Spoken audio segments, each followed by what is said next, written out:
Assalamualaikum warahmatullahi wabarakatuh. Perkenalkan, nama saya Radina Fitriani dari kelas B1. Jadi di sini saya ingin mempresentasikan tugas PowerPoint yang berjudul Tantangan dalam Konservasi Hutan.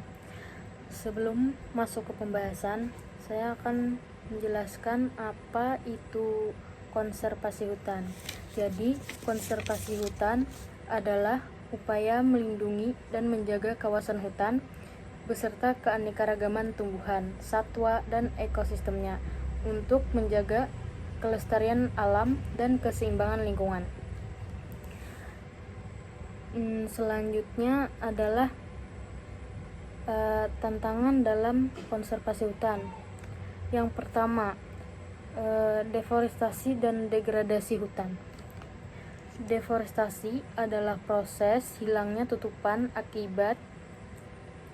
hutan akibat kegiatan manusia, seperti pembukaan lahan untuk pertanian, perkebunan, tambang, atau pembangunan infrastruktur.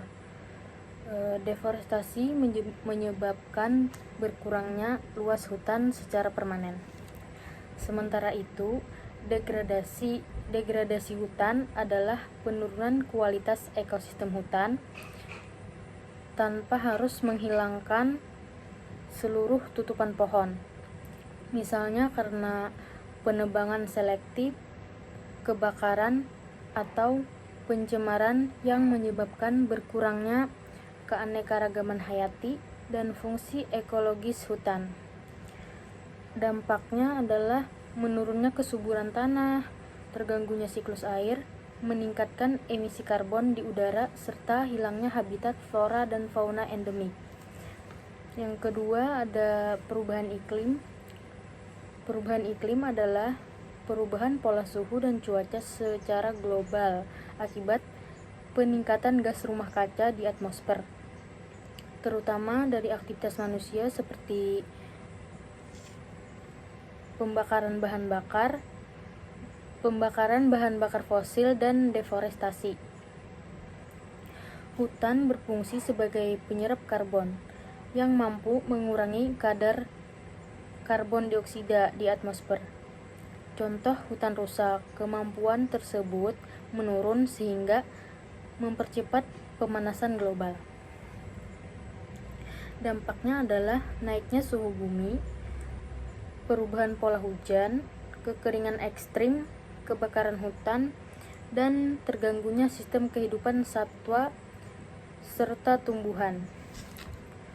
Selanjutnya yang ketiga ada illegal logging dan perambahan. Illegal logging adalah kegiatan penebangan pohon tanpa izin resmi dari pemerintah, baik di kawasan hutan produksi, hutan lindung, maupun konservasi. Kegiatan ini sering dilakukan secara tersembunyi dan merusak struktur ekosistem hutan. Kemudian, perambahan hutan adalah tindakan membuka kawasan hutan untuk dijadikan lahan pertanian, perkebunan, atau pemukiman tanpa izin. Biasanya dilakukan oleh masyarakat atau pihak tertentu karena tekanan ekonomi dan kebutuhan lahan. Dampaknya adalah berkurangnya tutupan lahan, peningkatan erosi, banjir, hilangnya keanekaragaman hayati, dan terganggunya fungsi hutan sebagai penyangga kehidupan.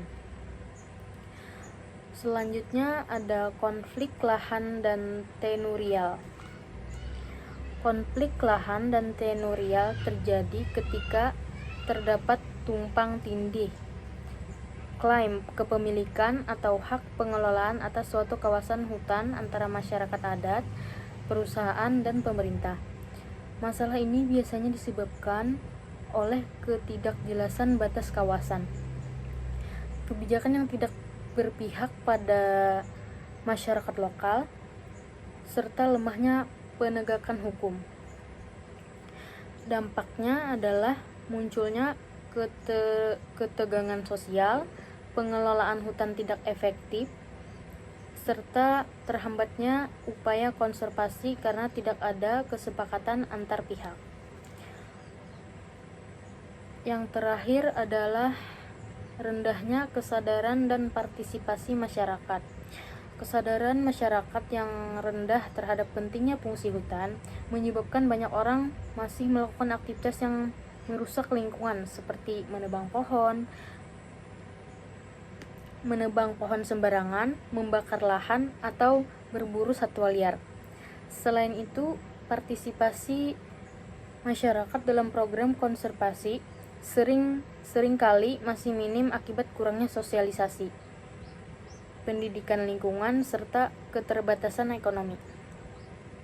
Dampaknya adalah upaya konservasi sulit berjalan optimal, karena masyarakat sekitar hutan seharusnya menjadi pihak utama yang menjaga dan mengelola hutan secara berkelanjutan.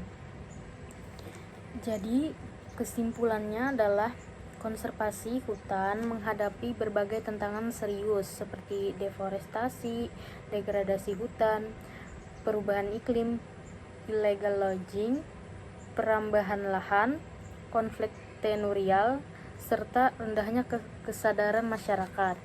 Semua faktor tersebut menyebabkan kerusakan ekosistem, hilangnya keanekaragaman hayati, dan terganggunya fungsi hutan sebagai penyeimbang lingkungan.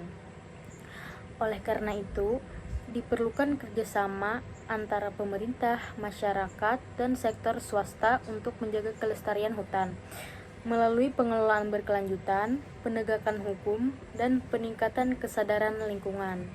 Sekian presentasi dari saya. Terima kasih. Wassalamualaikum warahmatullahi wabarakatuh.